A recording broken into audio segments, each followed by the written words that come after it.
ದಕ್ಷಿಣ ಕನ್ನಡ ಜಿಲ್ಲಾ ಬಿಜೆಪಿ ಕಚೇರಿಯಲ್ಲಿ ಕಾರ್ಯಕರ್ತರ ಸಭೆ ಹಾಗೂ ಅಭಿನಂದನಾ ಸಮಾರಂಭವು ನಡೆಯಿತು.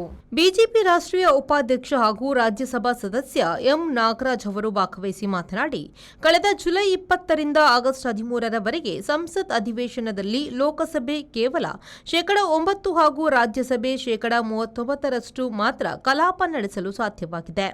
ಎನ್ಡಿಎ ಸರ್ಕಾರದ ವಿರುದ್ಧ ಭ್ರಷ್ಟಾಚಾರ ಅಥವಾ ವಂಶ ಪಾರಂಪರ್ಯ ಆಡಳಿತದ ಯಾವುದೇ ಆರೋಪ ಮಾಡಲು ವಿಷಯಗಳಿಲ್ಲದ ವಿಪಕ್ಷಗಳು ಸಂಸತ್ತಿನ ಒಳಗಡೆ ಚರ್ಚೆಗೆ ಅವಕಾಶ ನೀಡದೆ ಕಲಾಪವನ್ನು ಹಾಳುಗೆಡವುತ್ತಿದೆ ಎಂದರು.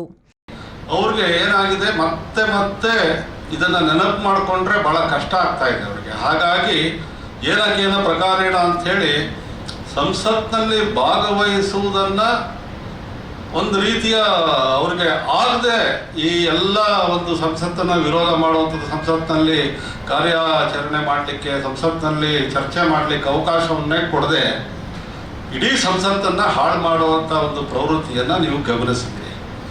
ನಾನು ಅಲ್ಲಿ ಏನಾಗಿತ್ತು ಅಂದರೆ, ಸಂಸತ್ತಲ್ಲಿ ಸಂಸತ್ ಸದಸ್ಯರು ಇದ್ದಾರೆ, ಅಲ್ಲಿ ಸಂಸತ್ತಿನ ಹೊರಗಡೆ ಹೋರಾಟ, ಅವ್ರದ್ದು ಪ್ಲೇ ಕಾರ್ಡ್ ಇಟ್ಕೊಂಡು ಪತ್ರಕರ್ತರಿಗೆ ಹೇಳಿಕೊಂಡು ಇಲ್ಲಿ ಹೋರಾಟ, ಒಳಗಡೆ ಹೋದರೆ ಮಾತಾಡಲಿಕ್ಕೆ ಅವಕಾಶ ಇಲ್ಲ, ಅಲ್ಲಿ ಗಲಾಟೆ ಮಾಡಿ ಹೊರಗಡೆ ಬರುವಂಥದ್ದು.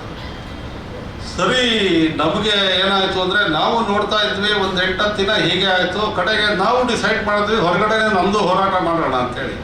ನಾವು ಪ್ಲೇ ಕಾರ್ಡ್ ಇಟ್ಕೊಂಡು NDA ಮತ್ತು ನಮ್ಮ ಎಲ್ಲ ಸಂಸದರು ಹೊರಗಡೆ ನಾವು ಒಂದಷ್ಟು ಪ್ಲೇ ಕಾರ್ಡ್ ಇಟ್ಕೊಂಡು ಹೋರಾಟವನ್ನು ಮಾಡುವಂಥದ್ದು, ಪತ್ರಕರ್ತರ ಜೊತೆ ಮಾತಾಡುವಂಥದ್ದು. ಕಾರ್ಯಕ್ರಮದಲ್ಲಿ ದಕ್ಷಿಣ ಕನ್ನಡ ಜಿಲ್ಲಾ ಬಿಜೆಪಿ ಅಧ್ಯಕ್ಷ ಸತೀಶ್ ಕುಂಪಲ, ಸಂಸದ ಕ್ಯಾಪ್ಟನ್ ಬ್ರಿಜೇಶ್ ಚೌಟ, ಮಾಜಿ ಸಚಿವ ನಾಗರಾಜ್ ಶೆಟ್ಟಿ, ವಿಧಾನ ಪರಿಷತ್ನ ಮಾಜಿ ಸದಸ್ಯ ಕ್ಯಾಪ್ಟನ್ ಗಣೇಶ್ ಕಾರ್ಣಿಕ್, ಉಡುಪಿ ಜಿಲ್ಲಾ ಬಿಜೆಪಿ ಅಧ್ಯಕ್ಷ ನವೀನ್ ಶೆಟ್ಟಿ ಹಾಗೂ ಹಲವು ಮುಖಂಡರು, ಕಾರ್ಯಕರ್ತರು ಉಪಸ್ಥಿತರಿದ್ದರು. Manjunath Prasad, V4 news, Mangaluru.